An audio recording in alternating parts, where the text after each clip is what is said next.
Welcome to the Special Moves podcast. This is episode 125. My name is Mike Williams. These guys are Jake Klukowski and Liam McKelvey. How's it going? Hi, not bad. Hello. Yeah, it's going good. It's going good. It's very bright in my attic today. It is. It looks sunny, but I've got a lot of sun on my white, very pale face as well. So I've got my blinds closed, and the sun is still like white, It's bright, just washing me out on the camera. It's a warm summer's day. Everything we hate. I much prefer the rain. I fucking love it when it's raining because then when I'm playing games, I feel no guilt and it feels great. It feels great playing games in the rain. Oh, and yeah. people think I'm weird for saying that, outside of, cool people like you two. Thanks. A couple of weeks ago when it was raining, I just cracked the window a little bit, so it was a little bit of like that, rain-filled air coming in, playing Returnal. It was bliss. It was amazing. Yeah, it's good. It's a good feeling. It's a good feeling playing games in the rain. But anyway, so we're having to put up with this glorious sunshine for now, which is annoying. I'd like to congratulate everybody on reaching 100,000 downloads of the audio version of the podcast on Podbean alone in the last year. Really? Nice. That's news to me. So there we go. Yeah, I saw the email in the middle of the night because I think Podbean must be like West Coast or something. Yeah. And I thought, is that what on everything? No, it's just on Podbean. So congratulations to us. Congratulations to all of our listeners who have been there 100,000 times. That's a lot. That is a lot. That's good. Yeah, 100,000. Coincidentally, the number of emails we had from Asian Cupid and Thai Cupid and all these other varieties of Cupid. Yeah. If you don't follow us on Twitter, it's a good way to remind yourself that we go live because we do a little tweet every time our podcast goes live. Yeah. And if you might still be kind of adjusting to the Thursday live date rather than Monday, but you can also see great behind the scenes footage. For example, content is the word. Yeah, that's it exactly. People don't recognize footage anymore. Yeah, we've been signed up to like Filipino Cupid, Thai Cupid, Vietnam Cupid, and many others. Yeah, but the thing is, I think we've been signed up as a babe because all the messages are from people like Scott, Dave, Patrick, Nick, Eddie. Those names are a little bit too chatty to be emails from our listeners. Well, there's a Larry in there. There is a Larry in there. They all sound like investment bankers, that, but not very baby names, are they? So it's like a bit. So, that's the housekeeping out the way. Yeah, that's our Dear Special Moves inbox has been flooded with emails from these dating websites, which was pretty funny to have a look at that earlier. But there are some legit emails in there, which we'll get to later on. Have a bit of a chat. We're going to talk about Mass Effect, obviously, as well. We've all been playing the Mass Effect Legendary Edition. There's a lot of new games coming out next week as well, so we'll pick out a few of those to have a chat about. Remember, we do the bonus podcast as well for all our patrons. Everyone who supports us on Patreon, you've got access to the bonus podcast every week now. Please remember that, guys. I mean, we're doing it every single week now, rather than once every 2 or 3 weeks like we were doing before. Yeah. So I think you should. I think we did it. What did we do last time? Wasn't it the Resident Evil spoiler one? Yeah. Wasn't it? Because it wasn't like we were purposely hiding the spoilers from people, just because it was so fresh. Yeah. But yeah, so if you were wondering if we're going to revisit Resident Evil, I think someone tweeted us about it. I was just going to say no, it's on there. But it literally costs $1 if you want to check it out, and then you can just fucking unsubscribe if you want. But and also, a lot of people do support us for $1 or a couple of dollars or something on Patreon, and you've got access to that bonus podcast. So I just want to remind people that everyone who listens and supports us, you do have that. So check it out. You just have to go onto the Patreon. And if you're a new patron, you've got such a fat backlog, man. Hours, it must be close to like 55, 60 hours of content. Sounds a little bit like a sell now, so I'm going to shut up. But that's the truth. It's literally that much. Yeah, and it's just like, kind of behind. You'd say behind the scenes because you said it earlier. off the topic. It's off. It's not about the new games and stuff. It's a lot of films, isn't it? It's a lot of films, basically. Yeah. TV and whatnot. And then, like Jake said, we did the spoiler discussion about Resident Evil because that isn't something that you want to be easily stumbled upon on YouTube or something. Not that half the people uploading content give a fuck. The amount of, do you know what? Yeah. So launch day, right? I think I got the game was it 2 or 2 days early? Yeah. And the game is short, so I got some ways into it. But launch day, launch minute, I swear, there was like thumbnails of the big scaring house, whatever it's called.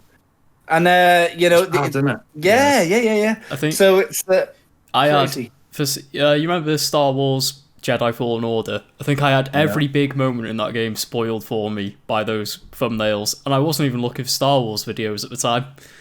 Yeah, it's quite crazy, you know. It's like, especially like when a lot of it is like reveals, like boss fights and whatever. Seeing the boss designs, that's a couple of them. A couple of boss designs were shared, which is a spoiler. I don't even want to say how, but it's the spoiler, you know.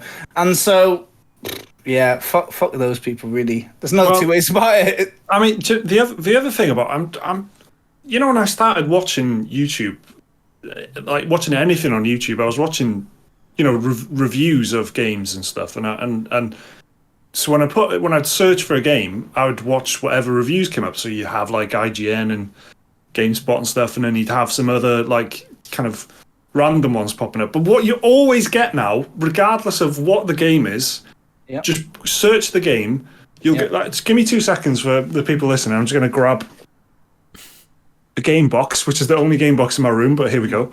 What you get when you search any game is this: don't buy this game. All right, let's have a look. You get put Mass Effect in, put Returnal in. I 1,000,000% believe you, to the point where I wouldn't do this if I thought there was a more than 1% chance of showing you up. We'll do Returnal. Returnal, do it, and you get. There's of course the hasty classic game ranks before you buy sort of thing. There's here's the one, you'll like this one. Honest review. Yeah, right? Yeah. Here's the one. Go on. Why I'm done. Yeah. Why I'm done. Maybe now it's because it's a couple of weeks afterwards. You know, maybe that's why it's moved on to that. Yeah, Liam's review. Why I'm done. Finished it. I don't get it. It's always a fucking different person, and it just and it happened with Mass Effect. I just searched Mass Effect Legendary Edition because I wanted a bit of chat about Mass Effect while I was, you know, making a cup of tea or something. And the one of the top ones is just some fucking guy going, "Do not buy this." You know, do not buy. They're always holding the go-to. I've got the best one. I'm putting in the Discord. Right, for everyone listening, I'm going to describe it to you. There is a very overweight man. Doesn't matter that he's overweight, but I'm trying to be as visual as possible. Who looks very angry about the game in the front cover, and the title is "I hate that I love this game." That's it. If you Google that now to find out, I'm sure the review's good. But I've just got to tell you, it's for. Do you know what? Yeah, that is a thing, innit? I'll tell you what. Today, for one reason or another, it's about a biomutant, innit? I was talking about Angry Joe to somebody. I didn't even know he was still about. You go on his channel, and it's like a time capsule. And the funny thing is, it's not, because he's putting out about. Honest to God, yeah. Literally, in the last 2 hours, he's put out a video. He's put out in the last month 15 videos, but they're like, it feels like a time capsule. It's like relic of the past. Just like the thumbnails and like it's like a spoiler-free discussion of Mortal Kombat the movie, angry review, skits. It's just kind of mad how it feels. It is mad, isn't it? And it is. But just the whole definition of being, you know, an angry kind of, you know, I used to watch Angry Joe. Angry Joe would have been one of the first. That, you know, when I like I was saying, when I came to it, you know, when I first realized YouTube was full of like games reviews, Angry Joe was like the fucking top one. If you come in new to it, if you don't have a YouTube account, or, you know, I don't know if it still is, but it would have been for a long time, and then his reviews would come out like months after. Sometimes the game is actually released, but it would always be worth the wait, wouldn't it? But now. I just don't get it. I don't get it how he would like put a review out, and something about his channel made YouTube kind of made him the top result. Do you know what I mean? He would be like he would get like 1 million views or something reviewing Borderlands 2 like 6 months after it came out. Yeah, in 2018. Now it's like ACG and Skill Up are the two that come up for every single game. They're every single one of them, but whatever, innit? Not our fucking podcast. That's all that matters. That's definitely not even the best one. But you also get like that third result, which is a different fucking guy every time, holding the game up in the thumbnail, holding his goatee and saying, "Do not buy this game." I'm telling you. Unless, do not buy this game. And then in like the description, it'll say, "Unless you like good games." Just my opinion, guys. You know? Stuff like that. It's, if that is something that's working out for them and they're enjoying themselves, maybe don't play games if that's how you feel. But anyway. Yeah. So yeah. So we're speaking of games, we've all been playing Mass Effect, didn't it? Yeah. Yeah. I didn't see this coming, but I didn't see Returnal coming. I didn't see getting Pokemon Snap coming. I just keep accidentally spending money on games. Here I am. I didn't think I wanted this, and I'll tell you, it's the first time in ages that the advertising worked, the influencers worked. My timeline was full of people in nice helmets, the N7 brandished logo. Doesn't matter who it was. That's why I got it, right? It's because it doesn't matter who it was.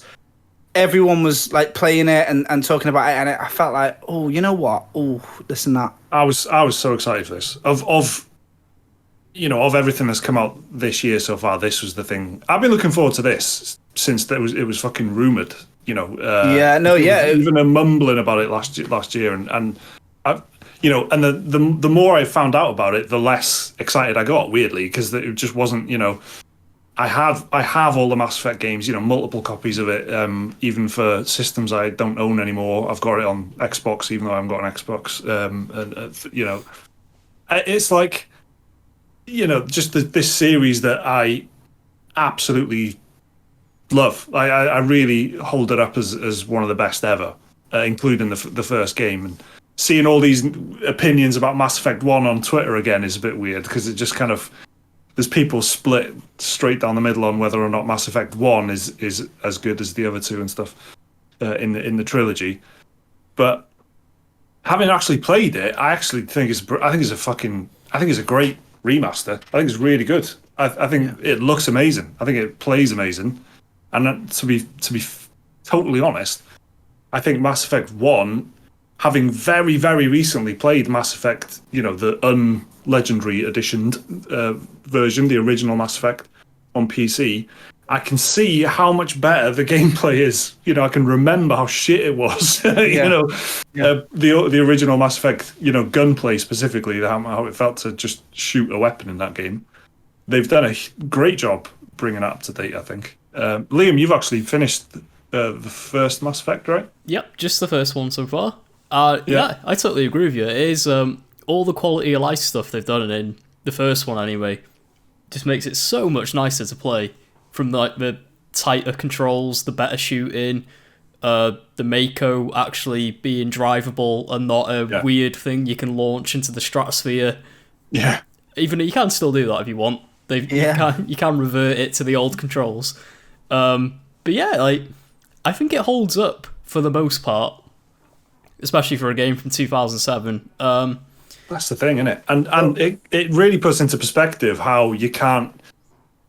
I think people say Mass Effect 2, there's a huge jump in the writing quality and stuff in Mass Effect 2, and there probably is, but the quality of writing in Mass Effect 1 to me is much better than what you get in fucking Outriders and this kind of thing. That's kind of a pale imitation of it almost, and some of it's really funny. Some of it is hilarious now. Some of that binary good or evil thing is fucking. But now it's has this kind of nostalgic charm where even when it's bad, I'm like, this is great. You know what I mean? It's something like I want him dead, and you just pick whatever the blue option is. It doesn't matter as long as it's blue. And it's like, I think you can reconsider. You could become a hero, and then the guy goes, "Oh, I suppose," and that's it. Yeah, that's it. Done. Swayed. Literally. I want him dead. I want to actually kill him. Just have a little think about this. Oh, okay. Yeah. You've got a point. Yeah, and it's just like it does do it does the opposite as well, though. Where on the right hand of the dialogue wheel, the top one is always the sort of good choice, isn't it? Yeah. But even then, some of them are just it'll be now let's all calm down for a second, but then Shepard will just go, "To hell with you!" Yeah, just shut the fuck. Yeah, it's so good. It goes both ways. It's but it's unintentionally funny, I think, by today's standards. But for me, the first Mass Effect always did have that sort of B movie quality to it, anyway.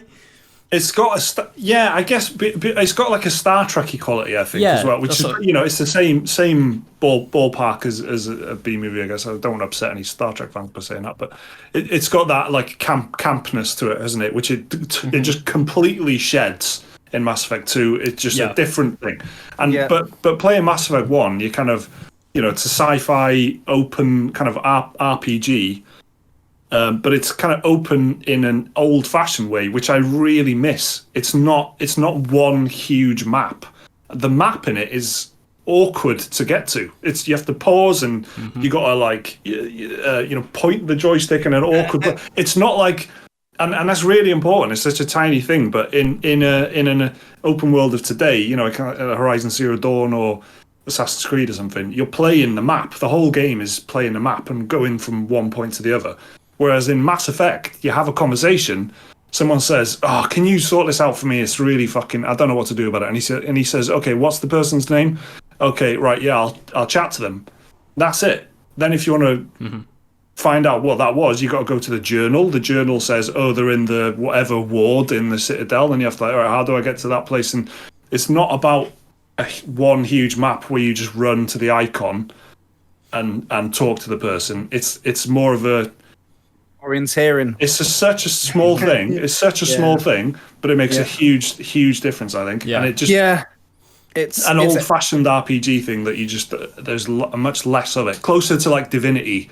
Well, I was about to say, Divinity Original Sin, the first one, is a bit like that, where it's like the very first mission is someone's been murdered. Find out what happened. How? Why? What? When?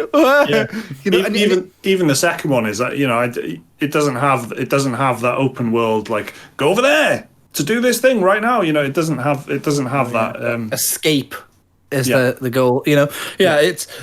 It's a for me. I love the little races and all that in it. Like just you got all these different like species, and then you got all these different like little infights between them and whatnot. But to me, it's really cool because I think I only played the second or third one once, but I played the first one quite a few times, the Citadel bit specifically, and I just love learning about all the little creatures and whatnot. What I mean? It's probably condescending, but it's like it's true. Yeah, I totally agree. The world building of Mass Effect 1 is so strong off the bat. Yeah, it really does feel like a whole richly detailed inhabited place, like you're saying, full of different species, and everyone's got their own little backstory and into like conflicts with each other, and it's great. Which is kind of what I was trying. The point I was trying to make just now with the writing may be better in Mass Effect 2, but everything you just said that is good there, Liam, is writing. That's what writing. The world building. That's what writing is. And Jake, if you're interested to find out about these species, it's the best part of the game for me. There's so much of this game I don't rate. Like I'm playing as like the I don't know. I don't even know what I started with, boys. I used a sniper rifle and pistols, and that's it. Yeah, and I'm maxed out. I've maxed out my snipers. I've maxed out my pistols. I've maxed out my the one that revives everybody. Yeah. I've got full charisma. Everything, always in it. I've got literally everything every single perk I want. So now I'm just going, all right, just put 10 points in shotgun. I don't care about the abilities. I'm not really using the abilities. What's the difference between overload and sabotage? Don't fucking care. I want the one that lifts them up. None of that.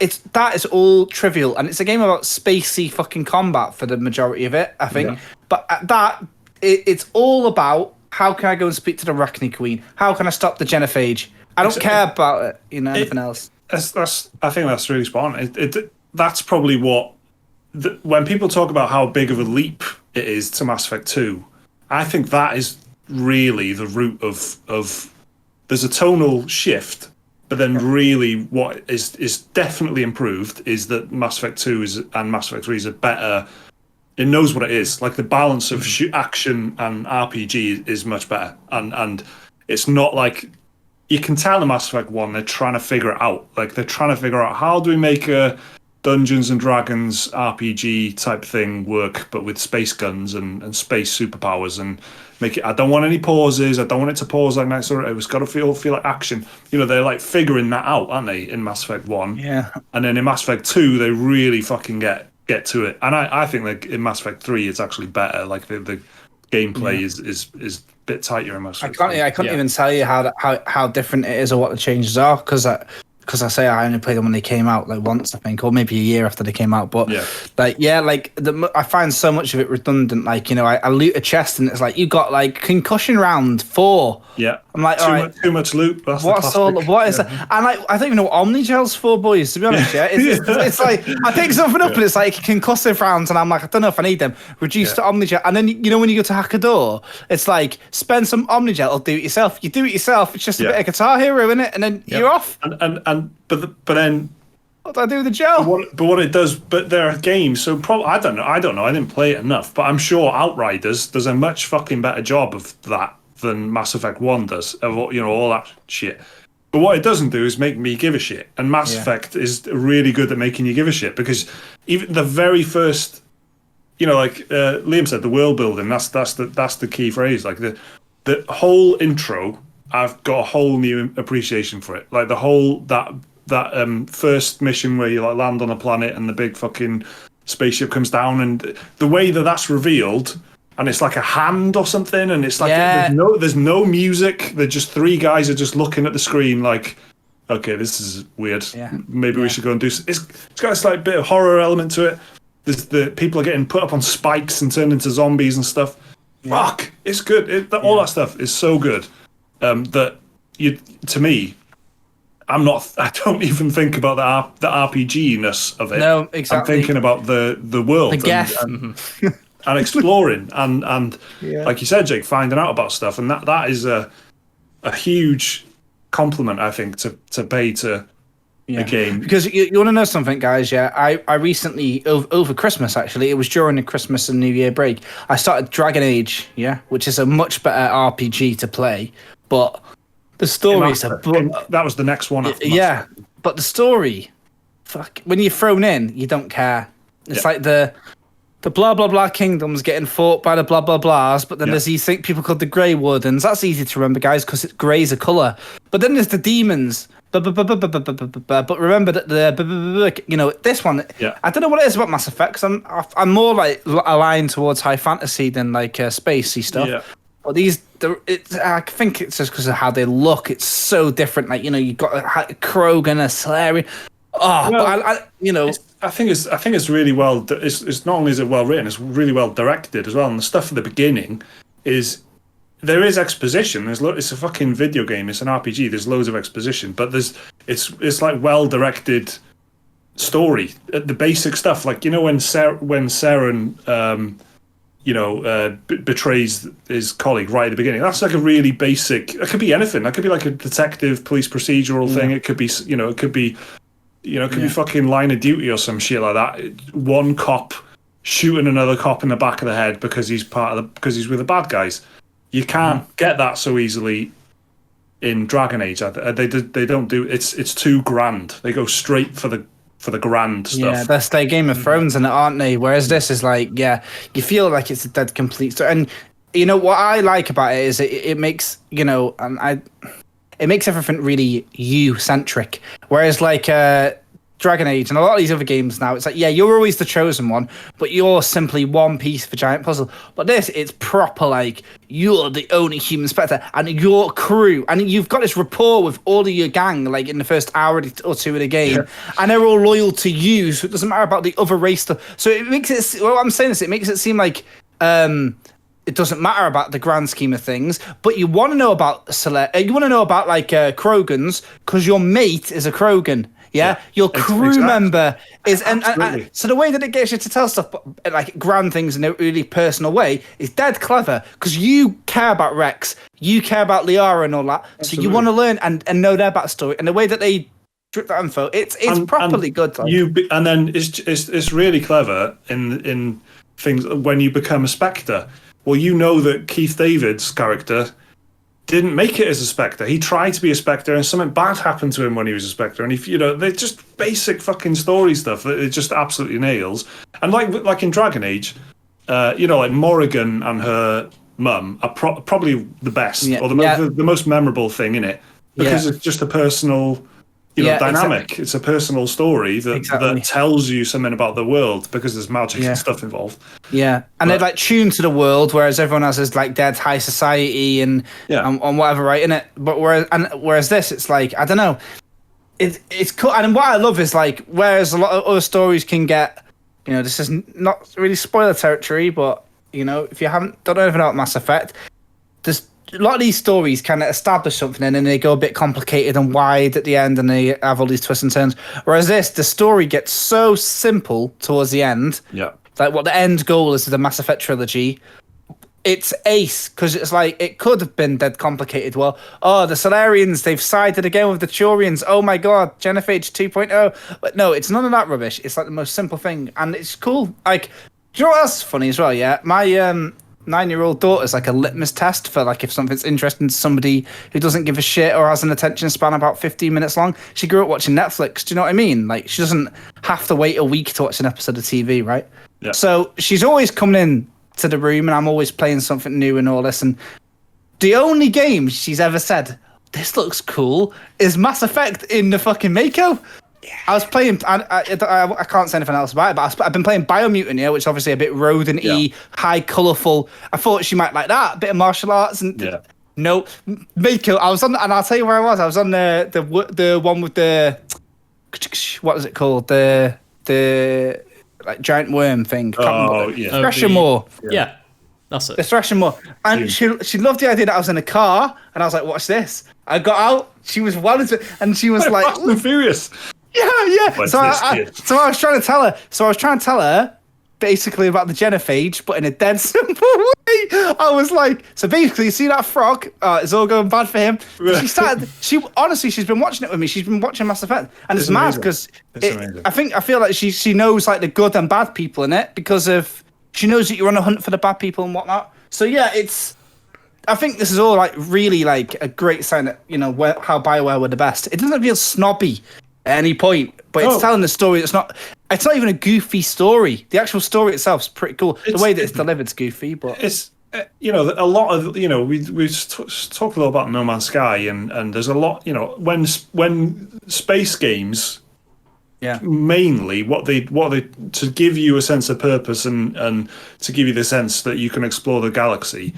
What they do is give you resources to go after, and you mine, and there's a bit of mining. There's a lot of mining in Mass Effect 2 and 3, but they give you, it's about numbers. It's about going out there and being a business or something. Whereas this is like a fucking, it changes between the three games what your kind of main goal is, but in Mass Effect 1, it's sort of like a detective thing, and it said there's a point early on where they go, okay, here's a ship, here's a crew. Just here, there's some leads. We don't know where they are. There's, it's up to you where you want to go. These people, need a lot of help, so maybe you should go there first. But it's up to you, really. And then you're just off exploring and investigating. And when and then by the third one, it's like a war effort, isn't it? It's a totally different, it's like a guerrilla warfare, trying to drag people together to fight off the enemy, kind of thing. But that is amazing motivation, and sitting back and looking at the map, and that is a greater sense of exploration. I'm really sorry to say it because I like the game a lot, but that is a much greater sense of excitement and anticipation on what am I going to find out there than No Man's Sky can ever be, because I know that No Man's Sky is ever just going to be, visual or numbers. It's going to be something that I've seen or some numbers that I can get that are bigger. This is like, a story. Yeah, exactly. Especially when the story is like connected to two other games, because obviously that's another thing. Choices matter, sort of stuff. Loads of the things that I remember about Mass Effect 1 is when I'm doing it, going, "Oh yeah, this comes back later, doesn't it?" Yeah. And that's something else as well. You keep that in the back of your mind, and I'm going, okay, that'll come back later. Mm-hmm. So it's just funny how well thought out that was. I just find it so odd. Like, and it's probably nostalgia talking, but I wasn't mad nostalgic for Mass Effect. I remember it was a great game, but I wasn't like, it's not like Lord of the Rings to me. Yeah. But the way that everyone talks about it, it's so cool, man. Like, I love that people on the internet, everyone's talking about Mass Effect like it's their game. Yeah. It's so special to them. It's my thing, my party, That's the Shepherd effect, I suppose, isn't it? Everyone exactly. feels like Shepard. Exactly, but it's funny because it's everybody's, but it feels like something really like personal to them. But it's the most basic thing ever, and all these characters are archetypes. You got this like strong silent type and fucking nerdy scientist fucker. But it's like done well though, isn't it? It's funny how because I was thinking about like what other games have done that, and like Divinity Original Sin 2, I think has got a good set of characters. You've got your Losa and Ifan and Red Prince and whatnot. I played Pillars of Eternity, and I think they go a little bit too deep on it. It's like, you're around the fucking D&D table with a bunch of strangers, and they've got these elaborate backstories that are clearly written with care by the person who made them. But for you who's digesting this information, you just go in, don't care. You're a bard, are you? But then that's where the directing comes in, isn't it? As well, where you like if you just get. Okay, Seren betrays. I can't remember the guy he fucking shoots in the back of the head at the beginning. He's dead now, innit? He's dead. Who cares? Yeah, but that as a fact is like all right. But then when you actually watch it play out, and they kind of focus on the gun in Seren's thing for a little bit, and then there's just a little bit of tension in the air. That whole bit is really great, in terms of tension and the way that is conveyed. And I think is it Jack in the second one, I can't remember her name. She's like a bald character who's really like strong with the space, with a Mass Effect force, whatever the force is in Mass Effect. When she is, I don't know if it's when she's introduced, but at some point she basically just kind of goes berserk and just starts fucking wrecking shit, and you have like a tense conversation with her, but you find out more about her in that one scene, which is directed visually rather than you ever would just by reading a fucking text, by reading someone's diary or something. Yeah. So I think, you know what as well? Yeah, loads of these fucking games are like, they give a character like a bit of a backstory towards the end of the game. So it's like, he was a dick, but towards the end of the game, if you finish his personal quest line, you realise that actually he was left by his bandit brothers or whatever. But like some of these, it tells you the story straight away, doesn't it? Like, this guy's a dickhead because this happened. And like that's what I like, because I can make an informed decision who I want in my party straight away. The moment I am being a bit of a little prick because I want the trophies in it. So it's do 5 missions of a Turian ally, do 5 missions with I did that. You know what I'm on about, Liam, don't you? Yeah. Get them trophies. So exactly. So I'm with, but I've got Liara and Rex. That's my party, by the way, in case you was interested. Well, Liam, what do you think of the actual? You kind of mentioned it briefly, but what do you think of the actual visual? The overhaul. Uplift. The overhaul, yeah. It's very good. It is, isn't it? A lot of it, yeah. Like, it's very nice. Like, a lot of the textures are a lot sharper, a lot more detailed. The character models, far, far better. The only place where I think the remaster of just the first one, because I've not played the second or third one yet, so it might be a completely different story. But the facial animations are not the best.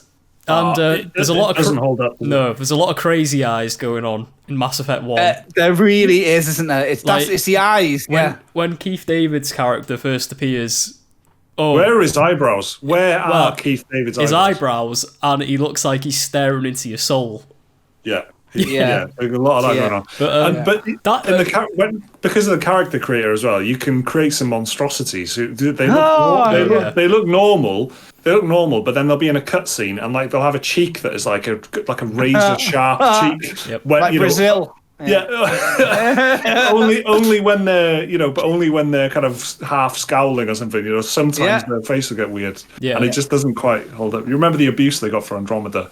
The facial and honestly there is some Andromeda. Liam's mentioned it at the beginning. I think it might be like the doctor in the med bay, like that early like hostage situation. That's it. And her eyes like this.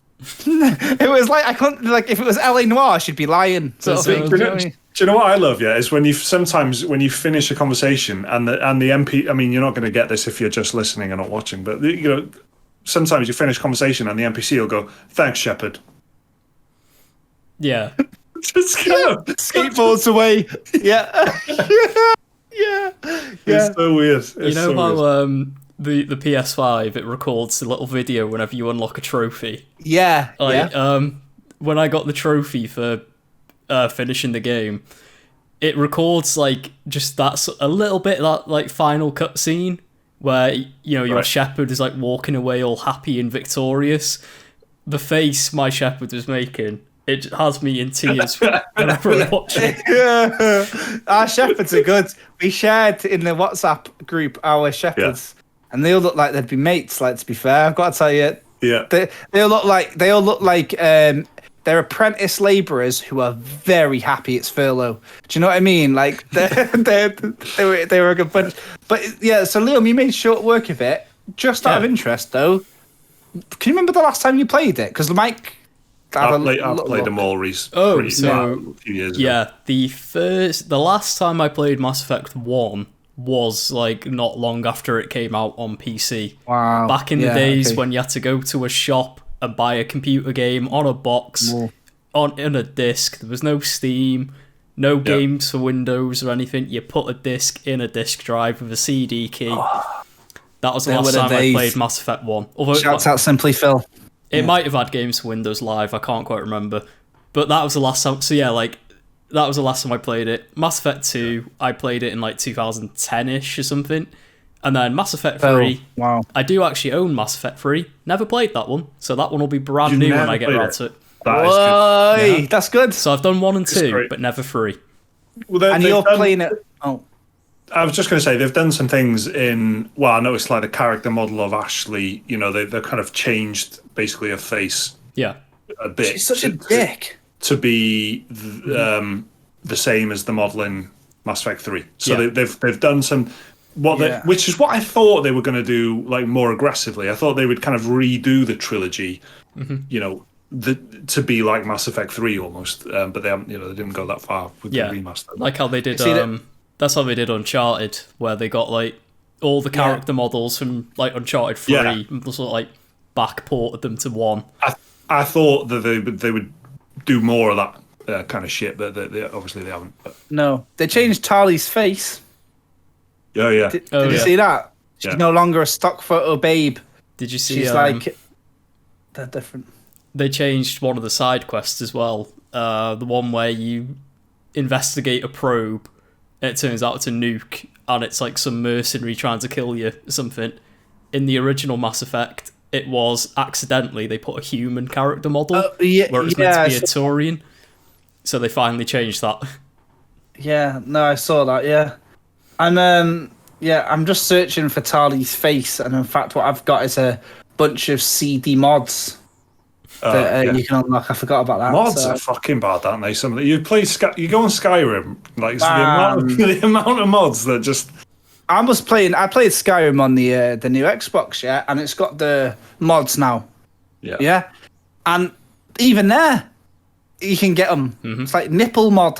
I actually I don't know his name. Complete coincidence. I was going through my Steam library this morning, and I've still got Skyrim installed, and I was like, and it's got like a little, when you click on it, it's got a little section, just gives you like a quick preview of the Steam Workshop thing. The top two of them, both of them like anime waifu mods. Yeah. Exactly. Fucking hell. Crazy. Genshin Impact. Yeah. Mods. Yeah. But I think overall, I've got to be, like I was saying right at the beginning when I was waffling about it, but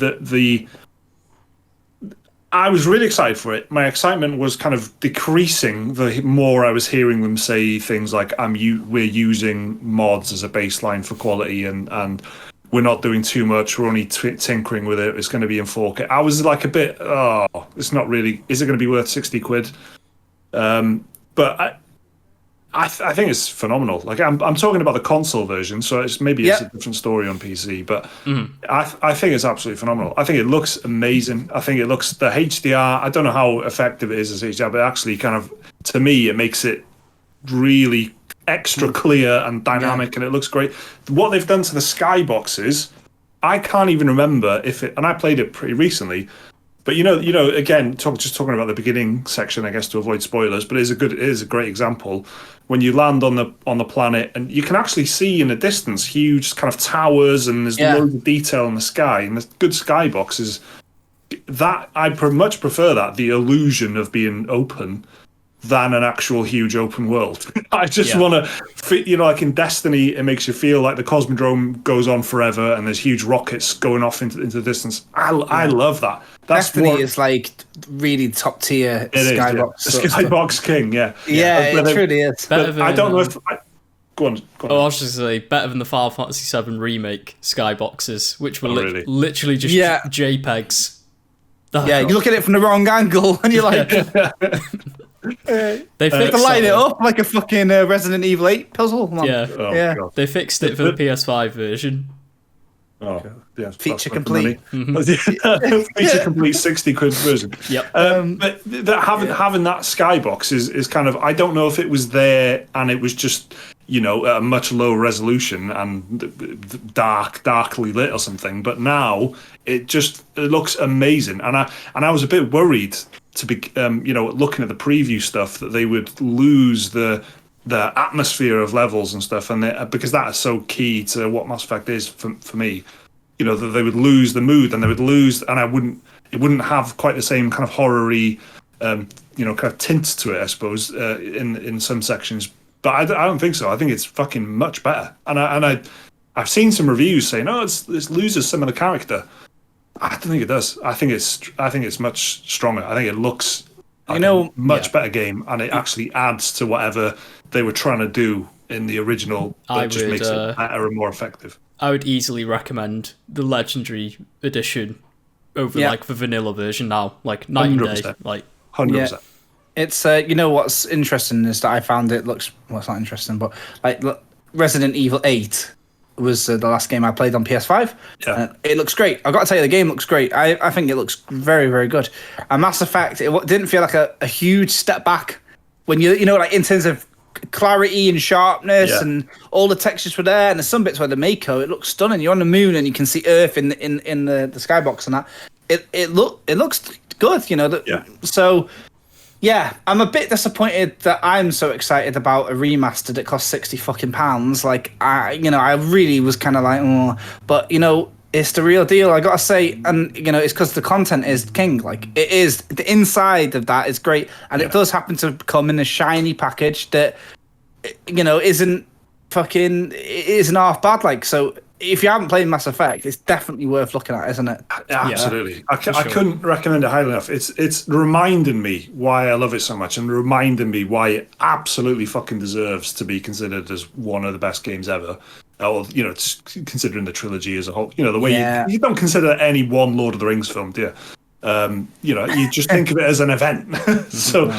It's I feel Mass Effect should definitely be in that conversation, and I don't need any other games, right? What I've been playing the last week is Mass Effect and Total War Warhammer 2. I've got a fantasy strategy game with all the elves and dwarves and orcs and magic and dragons that I could possibly want, and a spacefaring exploration RPG with a bit of tactics just to keep me, bit of tactics. Get it in. Well, maybe you could do a bit of Warhammer 3. Yeah. I suppose. Looking at some of the previews for that, it does look pretty good. They've had the new Warhammer is on the way, Total War Warhammer 3, and they've kind of been showing off gameplay, a lot of cinematics, just the way they always do, the same kind of marketing push. But they've actually shown off one of the like survival mode things that have added to the game, which looks pretty cool, I suppose. I'm not completely blown away by the idea, but I get the idea. I don't think any Total War fans are. Can you imagine a fan of Total War going, "This is the best one yet"? Buy them. Everyone's going to be like, "That'll do," and then they get into it and they're like, "Actually, by 2024, you'll be like, this is it." Yeah. I mean, Total War. That's no slight on you. Total War Warhammer 1 was the best Total War there's ever been. It's the best strategy game, I think. And then, now I say Total Warhammer 2 is because it's made a lot of improvements and basically bought Total War Warhammer 1 into it. So I'm sure I'll be saying Total War Warhammer 3 is the best ever. Happens if they get 1 and 2 into 3. They've got to do that, yeah. That'd be crazy. So it's not long to go, is it? But yeah. Yeah, not much to say on that. But if you're a Warhammer fan and you didn't know about this, have a look on... or a Total War fan. There's still... I mean, they're still keeping this discount going. I don't know if it's because I already own. Maybe it's because I own Total War Rome on Steam. But basically, I can buy the Rome remaster for like £12 or something on Steam. So it's like half price. So I wonder how that's selling. I wonder if that's going down well. Because that to me seems like a remaster that does not do what Mass Effect does and does not. Yeah, you know, that seems more like they put the interns on it to get them some experience under the belt. Well, yeah. It seems like they gave an opportunity for all of the whiny little bastards on YouTube who under every Total War video go, bring back Rome, and then they brought back Rome, and no one's bought it, and then they've gone, oh. Do you know, that's what it is. At the end of the day, the whiny little bastards who've got Total War Warhammer 2 in their hand and say, do not buy this. Is that what you're talking about? Because those people are there, yeah. But yeah, they won't buy the remaster because they've already got the original. That's the thing that's funny. Yeah. So, I don't know. No slight to any Total War fans listening. I'm sure you're all good. Please don't strategize my death. Unless it's on Total War, I'm free. But yeah, I've got to say, like... that's something to look forward to. I feel like we were talking at the beginning of the year about games we were looking forward to, and I think we were on about Resident Evil, we were on about Mass Effect, we were on about a bit of Ratchet and Clank as well. I don't think we were like head over heels, but the more they're showing, it's looking good. Don't know if you've seen the latest stuff, but looks good. And you know what? We're talking about new games later on, and then I've just realised something, innit? We're in E3 after that. We're like 2 weeks away from E3, 3 weeks away from E3. I saw big Jeff Keighley before tweeting his Summer Games Fest kicks off on the 10th of June. Yeah, exactly. He was going to do the 9th, but I told him it was my birthday, and he said, I'll push it a day. So, yeah, exactly. And the leaks are coming in thick and fast, mate. You should see Battlefield 6 is basically leaked, like... looking good, but we won't talk about that. On the bonus podcast, I'll talk about that. I feel there's a less chance of getting sued at the arse. We'll do that. If you're listening, EA, we said some really nice things about Mass Effect then. Just fuck off, we did. Yeah. Oh man, it just doesn't it make you just playing Mass Effect? Doesn't it just make you wish that they would just do that and they would just go back to no. Not anymore. It's gone, and I don't even just mean BioWare. I just mean games. Take me back. I don't want to sound like one of those back in the glory days people, but like during the 360 PS3 era, EA had the Mass Effect trilogy, the Dead Space trilogy, even the Army of Two trilogy. I'll even give them that one. But they're Peggle. They had Peggle. They had a lot of interest in Battlefield Bad Company 1 and 2. Yeah, who's doing that now, mate? 4. Yeah, exactly. Games are too fucking big a state now, and everything's too focus tested and shit. I just don't think it's happening anymore. You got these Sony experiences that are like quite short, good story bits, but not the choice that Mass Effect offers. Well, listen, we got an email on this very topic, so I'll read it out now. Right. It's quite good. So, if you want to send us an email, the address is dearspecialmoves@gmail.com. Please don't sign up to any, kind of aggressive dating websites using that account. Just try not to do that if you can, because it just fills the inbox with shit. But by all means, send emails to it about games. That's dearspecialmoves@gmail.com. This one is from James in York, who's basically adding to the conversation we were just having. James says this: Dear Special Moves, having just finished and thoroughly enjoying Resident Evil Village, I felt compelled to type up a missive in defense of the game's length. I like the word missive, tells me a lot about James already. That's not the last word like missive we're going to get in this email, I reckon. There's going to be some more missives. Although the critical reception was generally very positive, a number of reviews did fault it for being somewhat short. Somewhat.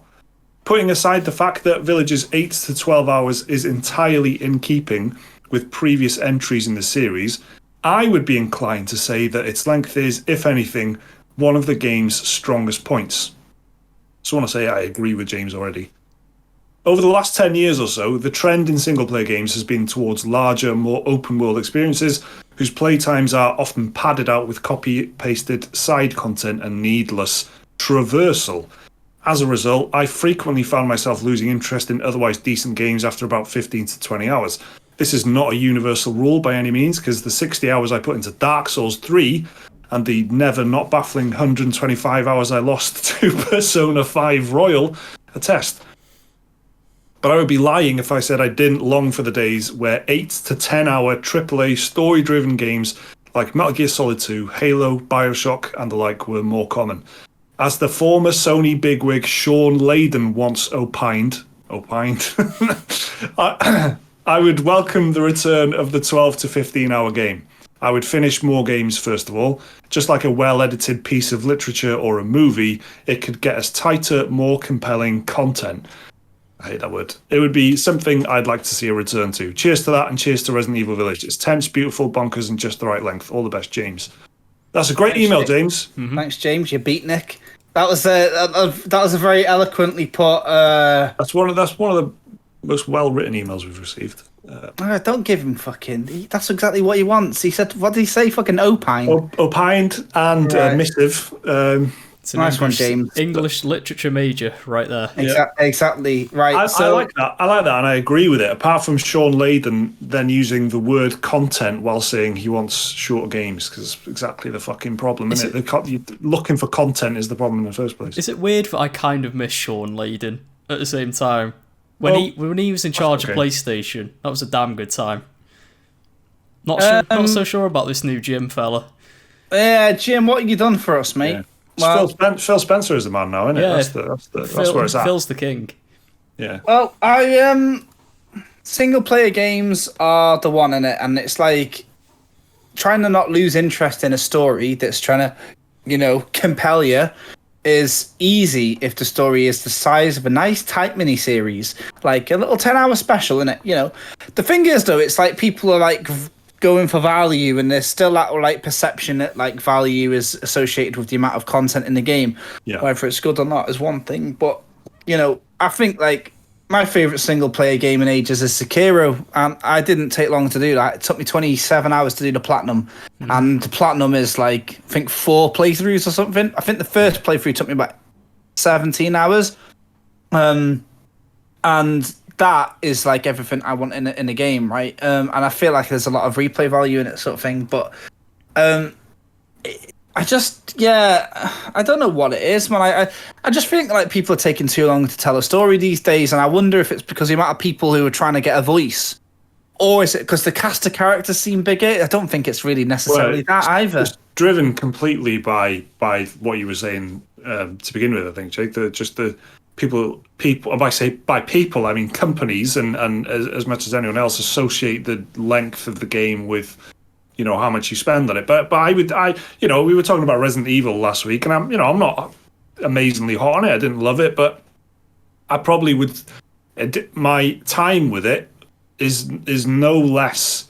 It's more memorable, or just as memorable as Ghost of Tsushima, which I really fucking loved, but is like 4 times as long. And so there's more. I can probably remember. I know it's much fresher, obviously, but I can probably remember some key moments in Resident Evil that really stick out more than what happens in Ghost of Tsushima. What happens in Ghost of Tsushima? I mean, it's fucking that. Not a whole lot. Yeah. I thought you were gonna like launch. Neil's gonna give you the timeline. I'm not the biggest fan of Ghost of Tsushima. If you remember, I do. Yeah. But no, like Resident Evil 8, I genuinely think is like that first playthrough is almost like perfectly paced. Like, the highs hit high. There's never really a particular low moment. Some of the like the dollhouse bit can feel a bit on subsequent playthroughs because you're just like But even then, it doesn't on a second or third playthrough. That bit only takes like 20 minutes tops to get through. So you can. But yeah, like Resident Evil 8 was like. I agree, I totally agree with James. I wish there was more AAA games that were like 10 to 15 hours long. Like the Assassin's Creed games, like I like what they're doing now. I like the gameplay. I like the RPG mechanics in them. And I think in Assassin's Creed Origins, Assassin's Creed Odyssey, I don't know about Valhalla. I've not played that one. I think there is like a good 15 to 20 hour campaign in there somewhere. It's just hidden behind. Under just mountains of tedious walking and side quests that mean nothing, and it's almost MMO-ish in ever increasing numbers that without the meaning that you get in an MMO from socializing. It doesn't have which is the main sort of driver in an MMO. So, but in Resident Evil, you're talking about pacing, and I think what's crucial is Resident Evil has pacing. You can't fucking pace Ghost of Tsushima because there's so much. The whole thing is filled with distractions, and like we were saying with Mass Effect. The Ghost of Tsushima is about the map. You're popping the map open all the fucking time. Where am I going next? Where am I going to drop my marker next? Where's the closest thing? Where's the next mission? That doesn't happen in a game like Resident Evil or Mass Effect. The map is a tool. It's a big tool in Resident Evil 8 actually, but in a game there's like let's just say 8 to 15 hour single player game. That should cover all sorts. It doesn't become about the map, because as soon as you add a map, you're adding fucking 20, 30 hours of traversal and exploration. And you can play, Bethesda games in a more, that kind of openness. Yeah. In a more, well, what am I going to find? I'm just going to go out there and find. You'll speak to someone and they'll say, oh, there's an outpost over there and there's some people getting killed. You should go and check it out. And you'll walk over there. But there won't be like 25 other outposts that are exactly the same, with exactly the same stories and exactly the same chests to open. It's a completely different. They've taken that idea of an open world that you get in something like Skyrim or Fallout, but then made huge open world games out of it. It's because they're trying to keep people in a job, isn't it? You've got your guys making a side quest and they're done with their work, but we're still waiting for the golden path boys to do theirs. Exactly. This isn't like some sort of shameless plug, but I wanted to bring it up because I think it's actually a really good thing to bring up. I'm really close to the game Disco Elysium, right? They're my fucking sweet babies. It's the best game I've ever, worked on and whatever. And I really love it. And we found out that the game is now joint #1 PC game of all time on Metacritic, and it is insanely well received, but it is fucking long. So much reading. The amount of words in the game is The Lord of the Rings, the whole book, plus The Hobbit, put together ×2, which is a lot of reading, yeah? And if you want a compelling story, a lot of people will read a book, which is why they're playing video games a lot of the time, right?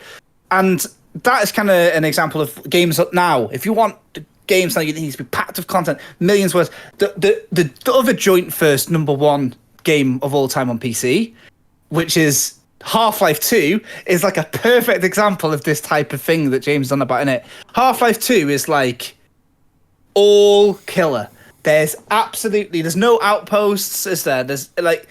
It's the game that's 15 hours long. It feels like, I think they just they do like sneaky little updates to it. The game is like 16, 17 years old. But you play that now. Look much better now than they did. Exactly. But it's an amazing game as well. But it's 15 hours long, and that's caught people's hearts and minds in a way that is mad, because as you get older, you only remember key points, don't you?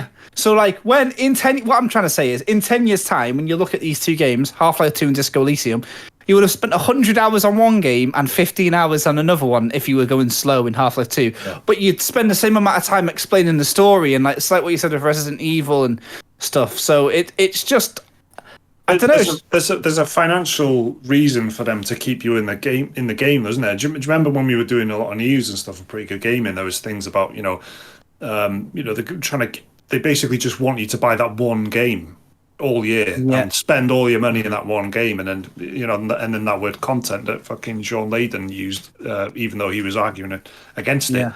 Keeping your eyes on the game. And the thing is, there are multiplayer games that, just because the nature of just dying and starting a match, playing a match, ending a match is really short. You don't come for it for a 12-hour campaign. You come to it to just dip in and out of and whatever. Multiplayer game can keep your eyes on it for ages, for years. So then they're trying to do that with single-player games. They are doing it with single-player games. and getting you on the thing of, you know, buying the same one next year, the same title in the series next year, and Sony are doing it successfully by giving you the same open world, except one's got robot dinosaurs in it, the other one's got samurai in it, but Jake's shaking your head. I don't agree. Yeah, you don't agree.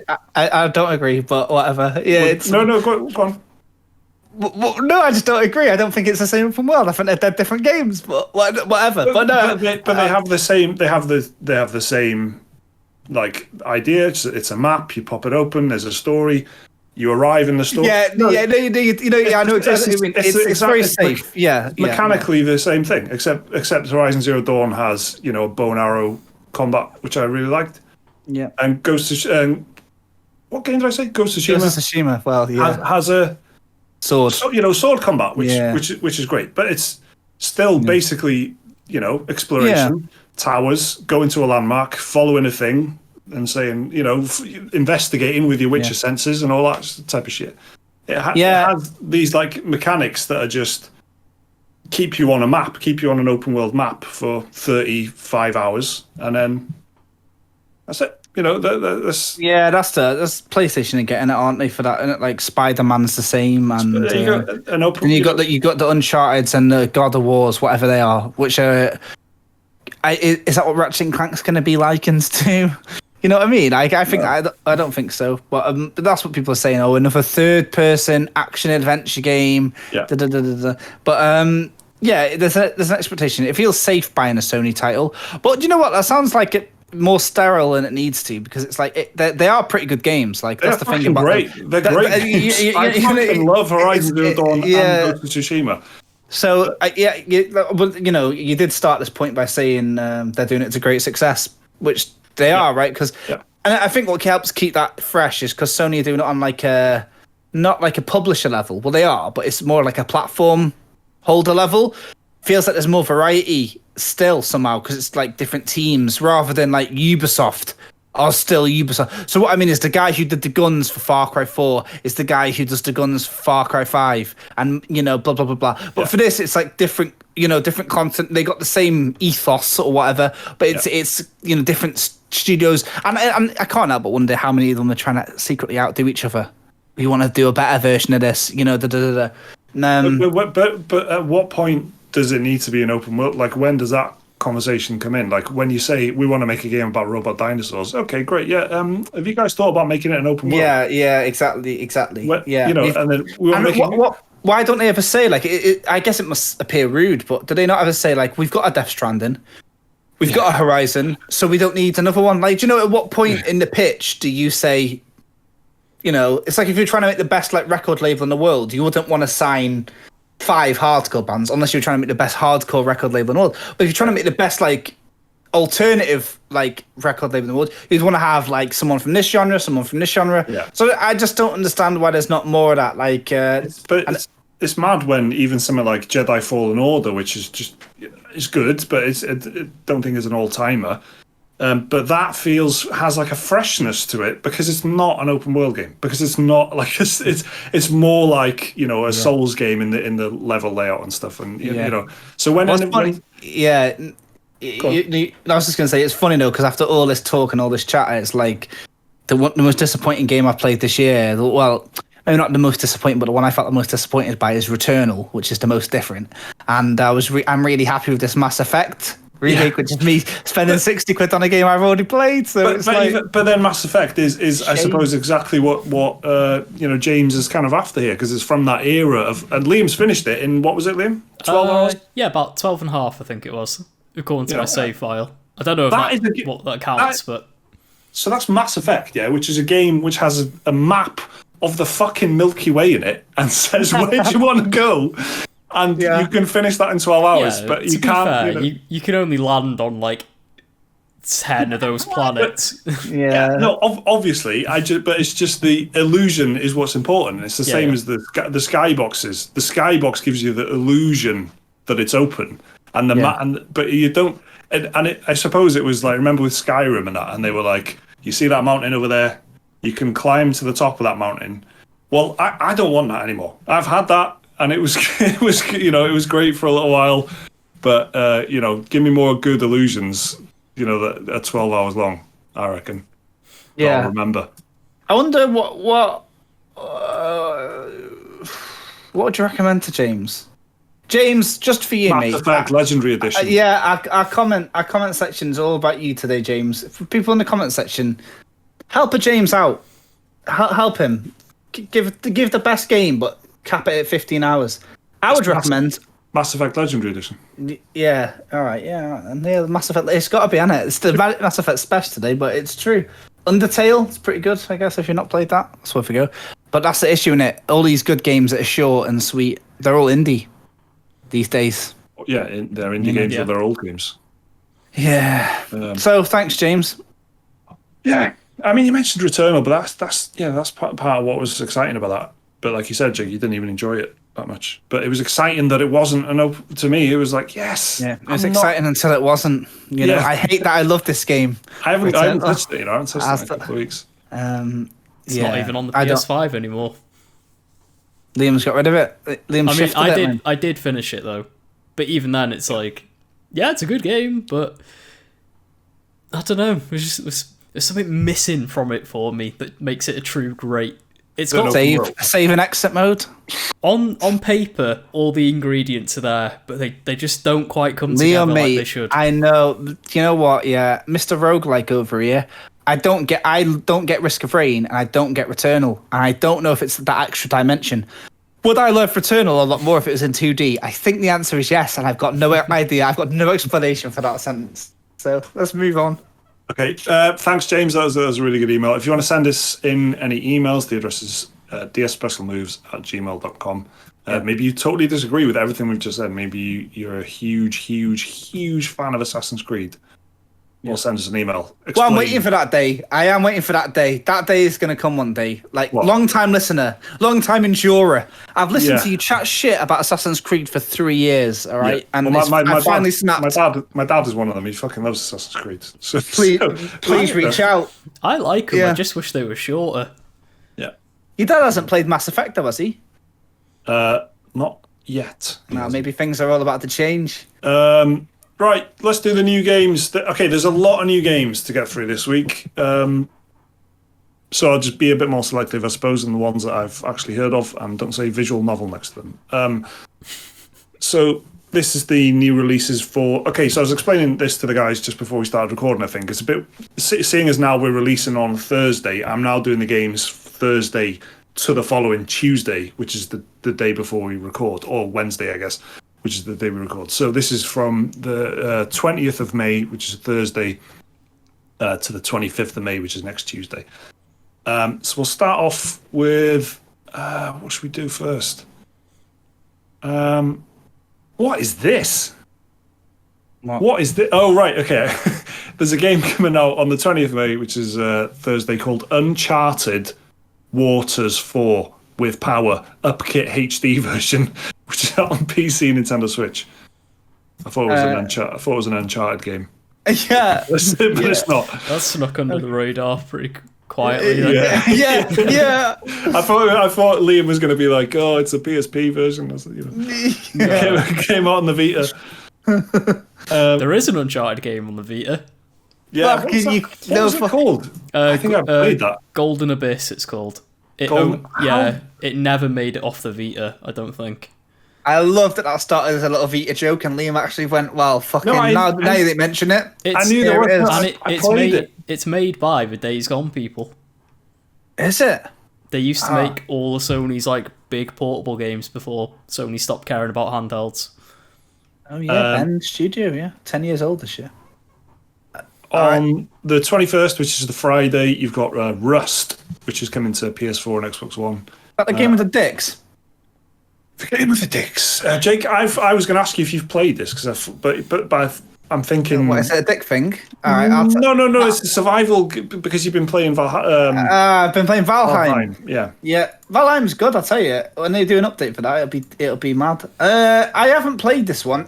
This is like it. This came out after, didn't come out. It just was in early access or whatever. Like right around the time the DayZ thing happened, but I didn't have zombies in it, so I wasn't that interested. And I think it's one of the longest this isn't a pun. I just don't know the way of saying it, but it's in my subconscious. The longest surviving type of these games, like that's like still going on. It's Ark is out now, and you've got all these other ones, but Rust is the one that still seems to get a bit of respect, doesn't it? So, by the people who play it, a bit of respect. Massive caveat by the people who play these games. Exactly. Yeah, exactly. It's dead important to say by the people whose favourite things are dick sliders and hatcheting trees down into the ground, isn't it? Respect. Yeah, exactly. So, Rust, nice one. Okay, the same day is Miitopia, which is out on Nintendo Switch. This is Friday the 21st. Oh yeah, is this the one with? Is this the little story mode? I've been looking at this, from Ellie. My daughter's been into the Switch lately, and this is the one that looks like it's set to be a story, but you can put you and your mates in. And I think it was on 3DS originally, and now it's just been ported over to the Switch. Liam with the Liam with the knowledge. Do you know what? It's I was 5 years a big 3DS old. fan though, so I spent a lot of time on that. How many Switch games are just fucking Wii U or 3DS ports? Jesus Christ. Yeah. Too many fucking Switch games now, man. Opening the store. Jesus Christ. Get rid of 5 and put Donkey Kong on there, innit?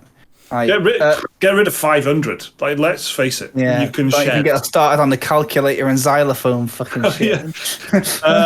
And then I'll mention this quickly as well.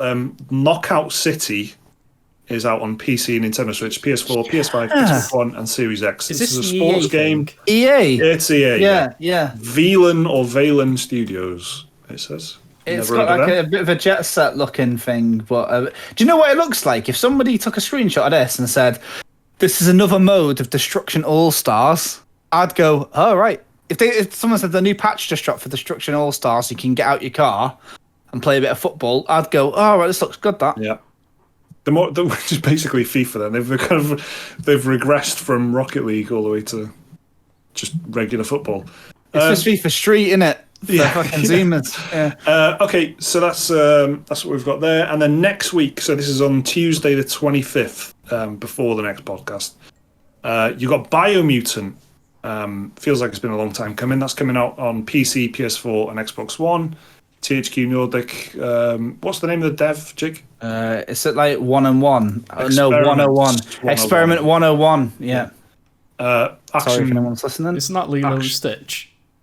No, he is an experiment, but I don't know what he is. Yeah, they're Swedish, so I don't know. So not Lilo and Stitch. No, they did I think they're ex Just Cause, whoever that is. I think they come from that studio, innit? They made a bit. I think lead dev is one of the Just Cause developers. And it kind of shows when you're playing the game. It is a bit Just Cause-y. There's like a hand glider in it and whatever. Yeah. But red barrels and stuff is there.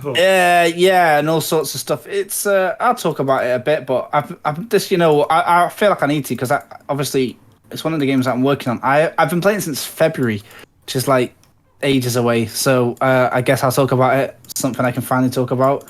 But yeah, I remember we were at the Pretty Good Gaming offices. We watched it. The announcement. I think it was 2017. Yeah. And we were huddled over a telly watching it, and now it's finally out. It's just weird how these things. You don't get out of a film, do you? Do you know what I mean? You don't. And then we've got Man-Eater, which is pretty good. It's coming out on Nintendo Switch on the same day. This has been out every week this year. So you've said this about 5 times. Yeah. What's it out on now? Switch now. Nintendo Switch, yeah. PlayStation Plus game, wasn't it, Liam? That's how I played it. Yeah, it was fun. A very, very obviously lower budget game, but quite fun. A bit repetitive if you've played it all in one go, so don't do that. Definitely a game to dip in and out of. Actually, you're totally right. Yeah. It reminds me a lot of, more than anything, it reminds me of Destroy All Humans, which is just this weird. It's got that vibe to it, yeah. Just levels and just kill people or do weird things to them, and it's really light and I've just said kill people, but it is really light and it's like you are like alien death ray and extermination rate. So it's the same. It's the exact same feel as Destroy All Humans. I would say Man-Eater. So if you like Destroy All Humans, probably worth a look. Final Fantasy 14 is out on PS5, so I'm assuming that is just an a official upgrade. Yeah, critically acclaimed MMO. It doesn't matter. Right. And Saints Row the Third Remastered is out on PS5 and Xbox Series X as well. Which, I mean, how many times can you remaster this game? I mean, this is another Man-Eater. This is it's the remastered version from last year. I think it came out. Just getting a next gen upgrade. Okay. So those are the games. We'll be back next week. Yeah, there's actually a lot more, but you go down a rabbit hole. There's a lot to talk about next week. I think hopefully we'll have some Biomutant stuff to chat about. Probably more Mass Effect because we haven't. We're barely. Maybe Mass Effect 2. You know what I mean? We'll be on Mass Effect 2 next week. Yeah, so look forward to that. If you're a Patreon, remember we've got a bonus podcast. We're going to be recording that in just a sec, and that is over on our Patreon page. If you want to get access to that, please remember that you've got access to it if you do support us on Patreon. Thanks everyone for listening. Thanks for watching. We'll see you next week.